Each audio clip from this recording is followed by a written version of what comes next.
ఏ మోడీతో మాట్లాడతారు?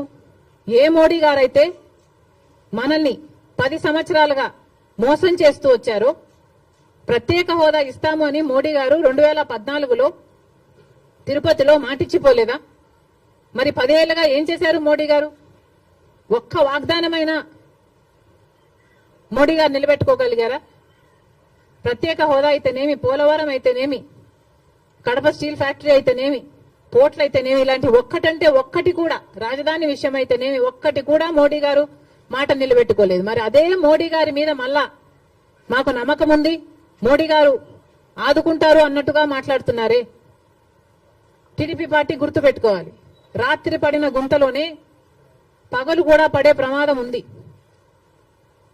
ఒకసారి ఆలోచన చేసి మీరు ఎవరిని నమ్ముతున్నారో, ప్రజలకు ఏం మాట్లాడుతున్నారో, ఏం మాటలు చెప్పారో